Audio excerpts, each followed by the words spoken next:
Hello friends, आपका एक बार फिर से स्वागत है अमेजिंग फैक्ट की अमेजिंग दुनिया में। फैक्ट ऐसा जो चौंका दे। फ्रेंड्स, क्या आपको पता है कि एक डूबते हुए रानी को उनके दास दासियां चाहकर भी नहीं बचा पाए वहां के कानून के कारण। और क्या आप जानते हैं सेंटा क्लॉज को भी स्कूल जाना पड़ता है? या फिर जैसा हमें फिल्मों में दिखाते हैं, क्या सच में सांप दूध पीते हैं? क्या आप उस डॉग का किस्सा जानते हैं जो यूरिन करके अपने देश को बचा लिया? नहीं सुना ना? इसीलिए तो मैं आता हूं हमेशा आपको कुछ नया और इंटरेस्टिंग बताने इस ऑसम वर्ल्ड के बारे में। खैर, एक बार फिर कानों में हेडफोन और दिल में उत्सुकता लिए हुए बिना और देरी करते हुए शुरू करते हैं आज का ये सफर। Fact number 1। दोस्तों, आपने फिल्मों में और नाग पंचमी के दिन सांप को दूध पीते हुए देखा होगा, लेकिन क्या सच में सांप दूध पीते हैं? क्या दूध उनके खुराक का हिस्सा है? दोस्तों, इसका सीधा सा जवाब है नहीं। सांप कोल्ड ब्लडेड रेप्टाइल होते हैं और दूध नहीं पीते हैं। कभी आपने सांप को अपने बच्चे को दूध पिलाते हुए देखा है? नहीं देखा होगा, क्योंकि जीवों में माँ को अपने बच्चे को दूध पिलाना मैमल्स का ट्रेंड है, रेप्टाइल का नहीं। तो आप पूछेंगे कि सांप नाग पंचमी के दिन दूध कैसे पी जाते हैं? तो आपको बता दूं कि ये कारनामा होता है हमारे सपेरों का, जो इन बेचारे बेजुबान जानवर को पकड़कर नाग पंचमी से पहले कई दिनों तक भूखा प्यासा रखते हैं। जब नाग पंचमी के दिन इन सांपों को निकाला जाता है, तब ये भूख प्यास से त्रस्त हो जाते हैं और डिहाइड्रेशन से बचने के लिए दूध को पानी समझकर पी लेते हैं। लेकिन दोस्तों, मैमल्स की तरह स्नेक के डाइजेस्टिव सिस्टम में लैक्टेस नाम का एंजाइम नहीं होता है, जो दूध को पचाने के लिए जरूरी होता है। और इस कारण ये दूध सांप को फायदा नहीं बल्कि उसके लिए नुकसानदायक साबित होता है, और कई केसेस में तो सांप की मौत हो जाती है। Fact number 2। दोस्तों, अभी आपको स्क्रीन पर टेबल दिख रहा है, वो दुनिया की सबसे ज्यादा खास टेबल में से एक है, क्योंकि ये टेबल 3 देश के बॉर्डर के बीच में कुछ इस तरीके से बनाई गई है कि ये टेबल स्लोवाकिया, ऑस्ट्रिया और हंगरी कंट्री को कुछ इस तरीके से जोड़ती है कि इस टेबल पर बैठने वाला इंसान बिना अपनी कंट्री को छोड़े दूसरे कंट्री के लोगों के साथ लंच और डिनर कर सकता है ना अमेजिंग दोस्तों? Fact number 3। दोस्तों, बिल गेट्स ने टेड टॉक के स्पीच के दौरान मच्छरों से भरा एक जार वहां पे खोल दिया और वहां सारे मच्छर वहां बैठे ऑडियंस को काटने लग गए। बिल गेट्स ने ऐसा इसलिए किया कि वहां बैठे ऑडियंस को भी मॉस्किटो बाइट्स का एहसास करा सके और वो भी गरीब लोगों का जीवन को एहसास कर सके कि वो कैसे जीते हैं। बिल गेट्स का कहना था कि सिर्फ गरीब लोग को ही इसका एक्सपीरियंस क्यों हो, सच में ऐसा सोचने वाले लोग ही इस मुकाम तक पहुंचते हैं। Fact number 4। अगर मैं आपसे पूछूं कि वर्ल्ड की सबसे फास्टेस्ट कार कौन सी है, तो आपके दिमाग में लैम्बोर्गिनी, बुगाटी जैसे नाम आ रहे होंगे। लेकिन आप जानकर चौंक जाएंगे कि ये कार फास्ट तो है, लेकिन सबसे फास्टेस्ट नहीं। सबसे फास्टेस्ट कार की बात की जाए तो ये वर्ल्ड रिकॉर्ड एक ब्रिटिश जेट कार जिसका नाम है थ्रस्ट एसएससी, उसके पास है। ये कार साउंड की स्पीड से भी ज्यादा तेज है। इस कार की सबसे highest speed 1227.95 kilometre per hour की है और ये रिकॉर्ड ब्लैक डेजर्ट में बनाया गया था। Fact number 5। क्या आपको पता है साल 1941 में एक डॉग को यूरिन करने की वजह से चमचमाता मेडल से सम्मानित किया गया था? मतलब एक डॉग को आखिर यूरिन करने की वजह से मेडल क्यों दिया गया? दरअसल दोस्तों, ये बात है वर्ल्ड वॉर 2 की, जब ब्रिटेन में सनसनी मचाने के लिए एक बहुत बड़े बॉम्ब को जलाकर प्लेन से फेंक दिया गया था।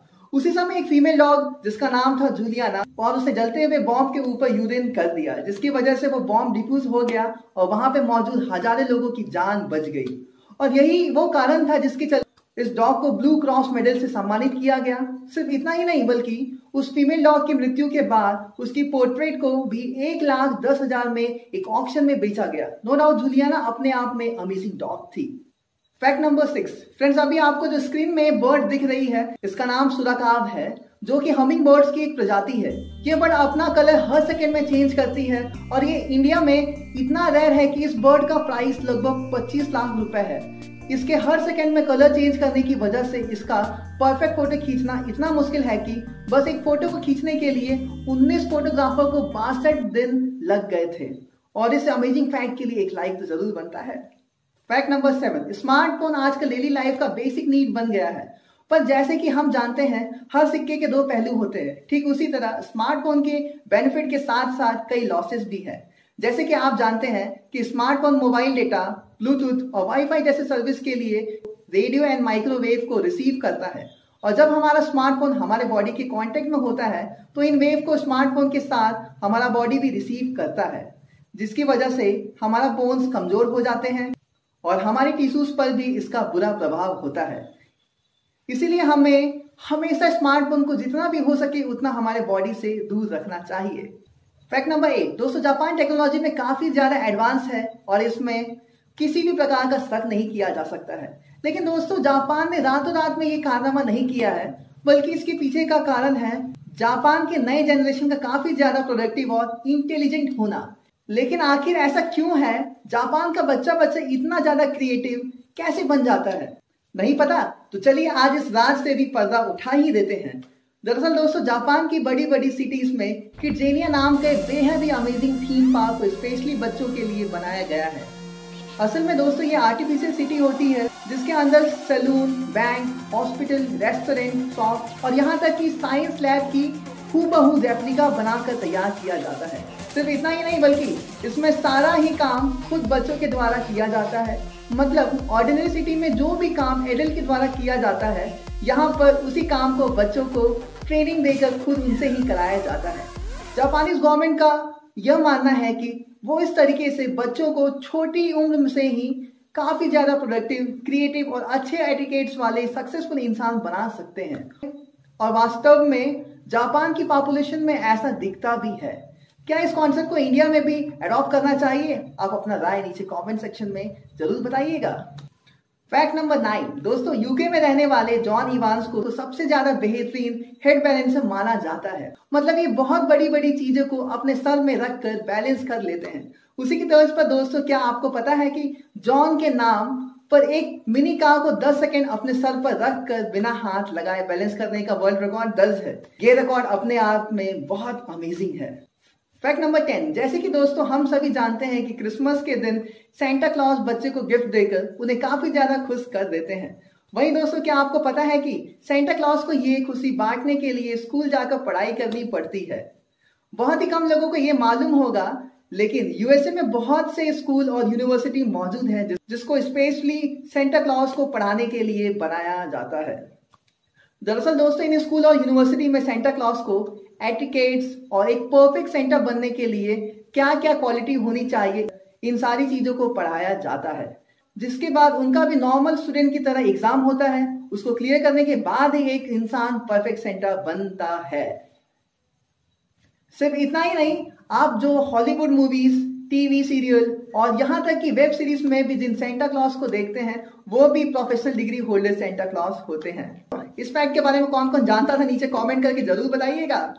फैक्ट नंबर 11 जैसे कि हम सब जानते हैं कि हर देश की आर्मी को अपने देश को प्रोटेक्ट करने के लिए बहुत दुर्गम जगह पेट्रोलिंग करनी पड़ती है और उसी के चलते जवानों को बहुत से ऐसी जगह पर जाना पड़ता है जहां पर बहुत बड़ी बड़ी नदियां होती हैं जिनको क्रॉस करने के लिए किसी भी प्रकार का ब्रिज नहीं होता है। तो क्या आपने सोचा है कि आखिर इस सिचुएशन में बड़े बड़े व्हीकल को नदी के एक छोर से दूसरे छोर ले जाने के लिए सैनिक के द्वारा क्या किया जाता है? असल में दोस्तों ये बहुत ही कम लोगों को मालूम होगा, लेकिन उस सिचुएशन में कुछ इस तरीके के M3 amphibious rig bridging vehicle का इस्तेमाल किया जाता है, जिनको सबसे पहली बार जर्मनी में बनाकर तैयार किया गया था।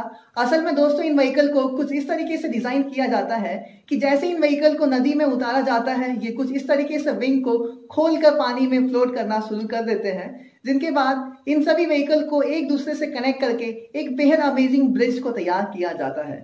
और आप ये जानकर हैरान हो जाएंगे दोस्तों कि ये ब्रिज इतना ज्यादा स्ट्रॉन्ग होता है कि इसके ऊपर से भारी व्हीकल को बेहद आसानी से नदी के एक छोर से दूसरे छोर तक ले जाया जा सकता है।